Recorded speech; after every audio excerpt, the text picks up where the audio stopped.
with spiritually awakening, there comes a isolation process. All right. So know that isolation is a part of the healing process.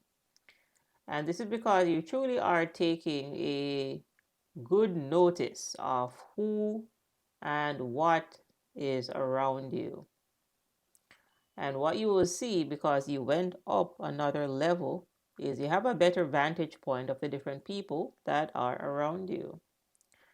So in this time, you very well may see that you don't resonate with the people that you are around. Again, these people could be your friends, all right? Could be intimate relationships, right? Could be family members. And you see that, yeah, you just don't vibe with these people anymore because your vibrations are that much more further apart. Because you went up another level, you see. And oftentimes, what happens is we are growing at a different rate than the people that are around us. So, if you can imagine this like you're going down the highway, somebody's going 80 miles per hour, and somebody else is in the suburbs driving at like 10, 15 miles. They're on these city streets. Well, you're on the highway. So if you're going 80 miles per hour and they're just going 10, you're going to see the difference. And that is what is happening at a spiritual level. After you awaken, that is what you'll see. So know that again, isolation is a part of the healing process because you very well may feel that, you're not like a lot of people, so you don't want to be around a lot of people. Isolation is a part of the healing process. So in this time, be aware and just acknowledge that you have leveled up.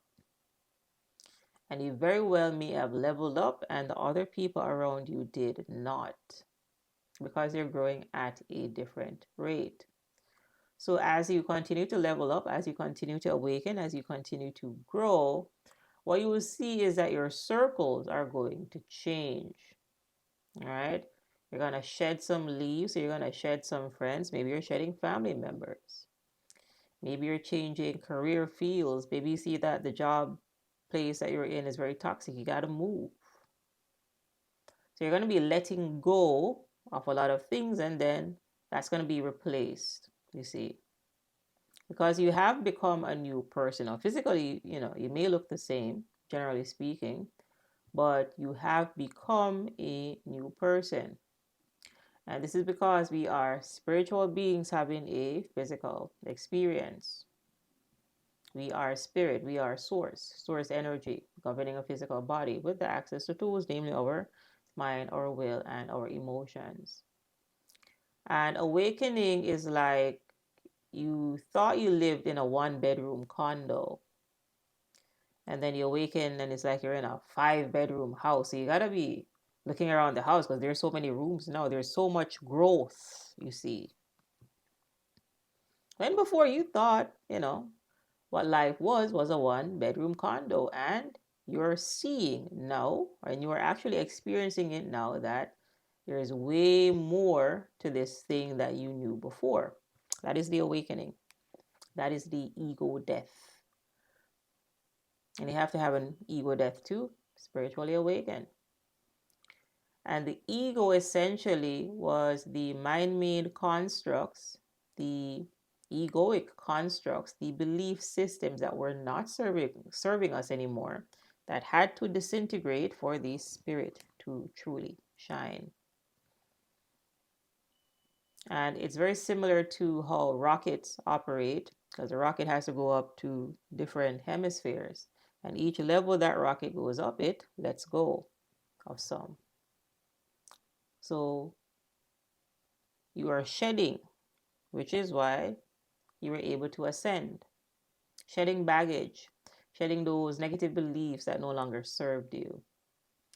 A lot of them planted in through our dysfunctional family systems and our dysfunctional upbringing, and they no longer served us. And awakening is actually a very painful process. Very painful process. The benefits are great, but it's actually a very painful process because it feels oftentimes that we are being isolated, and isolation is a part of the healing journey. Isolation is a part of the healing journey. But it is a journey that we have to make because people, it is crowded at the bottom of the consciousness ladder. There are less people at the top, you see. And that is what you will see as you awaken when you look around you. Oftentimes, you're seeing more unconscious people than conscious people because it's crowded at the bottom of the Hawkins scale. There are way more people in hell and purgatory than there are in heaven or a more enlightened state, you see. So, as you continue to ascend, be aware that isolation is a part of the healing process. But if you want to manifest friends, if it's a new relationship, if it's a new job, etc., you can manifest those. And it actually becomes way more easier to manifest because you have way less baggage. And you're way more clearer on what you want today than what you wanted, for example, 5 years ago, because you have newfound eyes, newfound spiritual eyes, your third eye. So you can see through people a lot better than you can before. So again, if it's an intimate relationship, friendship, business, partnership, etc., you have more insight today with your spiritual awakening. So don't get too stressed out about the isolation process. It's just a part of the process. But again, whatever you want to manifest is going to become that much more easier once you properly integrate. And the isolation process is there for you to properly integrate. All right, good people. So, isolation again is a part of the process. And as you continue to go through the process, you will see where the people that are truly at your vibration are the people that you're going to be attracting today. All right, that's the quick message for this video. If you appreciate this content, please give us a like and subscribe for more videos just like this. If you have any questions or feedback, go ahead and leave that down below in the comment section. Yashika is the name. Thanks for watching, and I'll see you in the next video.